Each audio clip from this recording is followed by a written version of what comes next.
जोडप्यांनी जोरदार एंट्री केलेली आपण आतापर्यंत पाहिली आहे. अशातच अजून एका नवरीची एंट्री जोरदार सोशल मीडियावर होती आहे. स्वराज्य रक्षक संभाजी या मालिकेतील येसूबाईची भूमिका साकारणारी प्राजक्ता गायकवाड ही नुकतीच लग्नबंधनात अडकली. लग्नानंतरच्या रिसेप्शनचा कार्यक्रम देखील पार पडला. या रिसेप्शनच्या वेळी प्राजक्ताने केलेली एंट्री चर्चेचा विषय ठरली आहे आणि या एंट्रीमुळे प्राजक्ता चांगली ट्रोल झाली देखील आहे. नेमकं काय घडलं आणि काय हे आपण या व्हिडिओमध्ये जाणून घेऊया. त्यामुळे हा व्हिडिओ शेवटपर्यंत नक्की पहा. मराठी मनोरंजन विश्वात सध्या लगीनघाई सुरू आहे. अशातच स्वराज्य रक्षक संभाजी मालिकेतून घराघरात पोचलेली अभिनेत्री प्राजक्ता गायकवाड हिनंही शंभूराज खुटवड याच्याशी आपली लग्नगाठ बांधली आहे. शंभूराज हा पुण्यातील एक प्रसिद्ध उद्योजक असूनही राजकारणात तो सक्रिय आहे. प्राजक्ताचं लग्न ठरल्यापासून तिच्या आणि शंभूराजच्या लगीनची घाई चर्चा रंगलेली. अगदी डोळे दिपवणाऱ्या शाही विवाह सोहळ्यात प्राजक्ता गायकवाडनं उद्योगपती शंभूराज घुटवडशी 7 जन्माची गाठ बांधली. प्राजक्ताच्या शाही लग्न सोहळ्याचे फोटो लेखी सोशल मीडियावर व्हायरल होत आहेत. प्राजक्ता डिझायनर ब्लाऊज, पारंपरिक टच असलेलं मोठं मंगळसूत्र, अनेक सेलिब्रिटींची उपस्थिती, प्राजक्ताचा मराठमोळा लूक असा अनेक गोष्टी सोशल मीडियावरती सुरू आहे. अशातच आता दोघांची रिसेप्शनची देखील तुफान चर्चा रंगली आहे. प्राजक्ताच्या रिसेप्शनचा लूकपेक्षाही तिची एंट्री चर्चेचा विषय ठरते. पुण्यात पार पडलेल्या पारंपरिक आणि शाही विवाह सोहळ्यात प्राजक्ताने शंभूराजचं रिसेप्शन दणक्यात एंट्री घेतली. दोघांची एंट्री डोळ्याचं पार न फेडणारी भव्य होती.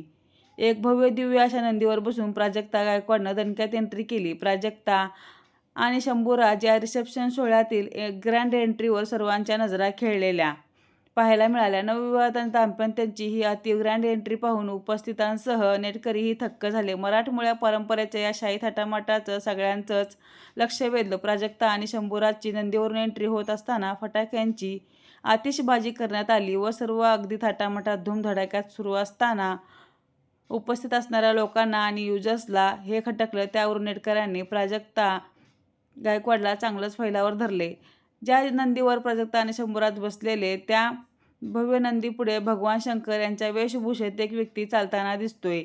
हे पाहून अनेकांनी नाराजी व्यक्त केली आहे. तसेच अनेक चाहत्यांनी भावना दुखावल्या देखील आरोप केलाय. प्राजक्ताने शंभूराज रिसेप्शन सोहळ्यातील ग्रँड एंट्रीचा हा व्हिडिओ सोशल मीडियावर देखील चांगलाच व्हायरल झालाय. चाहत्यांच्या कमेंट्सचा पाऊस देखील यावरती सुरू झाला आहे. सुरुवातीच्या कौतुकाच्या कमेंट्स नंतर टिमक झाल्यात. एंट्रीमध्ये चालणारे शंकर भगवान पाहून चाहते चिडलेत. एका युजरनं कमेंट करत लिहिले की हे फार चुकीचं आहे. आपल्याच देवांची मस्करी आणि असं स्वतःला श्रेष्ठ ठरवलंय. काय बोलायचं. आणखी एका युजरने म्हटले की काय प्रकार आहे हा एक.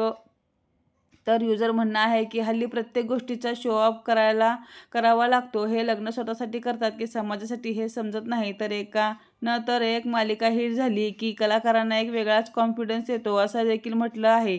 एकूण काय करायचं. तर प्राजक्ता आणि शंभूराज स्वतःला शिवपार्वती समजतात का किंवा त्यांच्यापेक्षाही मोठं ते स्वतःला समजतात का असं म्हणून युजर्स त्यांना ट्रोल करत आहेत. हे लग्नाच्या एंट्रीबद्दल पण मंडळी प्री-वेडिंगबद्दल देखील अनेक लग्न चर्चेत आलेली सोशल मीडियावर बघायला मिळतात. शंकर पार्वती, विठ्ठल रुक्मिणी किंवा ऐतिहासिक राजे महाराजे बघायला मिळतात. राणी यांच्या वेशभूषेतील प्री-वेडिंग करण्याचा एक नवीन ट्रेंड देखील सोशल मीडियावर सुरू झाला आहे. लग्नाची एंट्री, प्री-वेडिंग, पोस्ट वेडिंग हे काय आपण संस्कृतीचे आणि परंपरेचे भाग नाहीत. हे वेस्टर्न कल्चर आपल्याकडे जरा जास्तच वाढले आता असं विचित्र दिसतंय. सध्या लग्नाची एंट्री ट्रेंड जोरात चाललेली असली एकेकाळी प्री-वेडिंगचा ट्रेंड देखील चांगलाच धुमाकूळ घालत होता आणि हा ट्रेंड अनेकांना मान्य नसल्यामुळे 2019मध्ये जैन, सिंधी आणि गुजराती समाजानं प्री-वेडिंग करण्यावर बंदी घालण्याची मागणी देखील केली होती. प्री-वेडिंगमध्ये ज्या पद्धतीने फोटो काढले जातात, व्हिडिओ या पद्धतीने वेशभूषा त्यामध्ये केली जाते, आपल्या संस्कृतीला डाग लागू शकतो. यामुळे आम्हाला ही प्री-वेडिंगची कन्सेप्ट मान्य नाही असं या कम्युनिटीचं म्हणणं आहे. स्वतःची हौस-मौज करायची, थाटामाटात लग्नाची एंट्री, सगळ्यांपेक्षा युनिक दिसण्यासाठी अनोख्या पद्धतीचं प्री-वेडिंग शूट करणं, पोस्ट वेडिंग शूट करणं ही गोष्ट अगदीच चुकीची आहे. मात्र युनिक बनण्याच्या नादात कुणाच्या भावना दुखावणं, देवदेवतांचा वेशभूषेत स्वतःचे फोटो क्लिक करणं आणि या मातीत एक इतिहास रचला आहे अशा महान व्यक्तिमत्वावर अनादर होईल अशा पद्धतीने शूट करणं हे कितपत योग्य आहे याबद्दल तुम्हाला काय वाटतं नक्की कमेंटमध्ये सांगा. आणि आता असेच नवनवीन व्हिडिओ पाहण्यासाठी देखील आपल्या चॅनलला सबस्क्राईब करून ठेवा.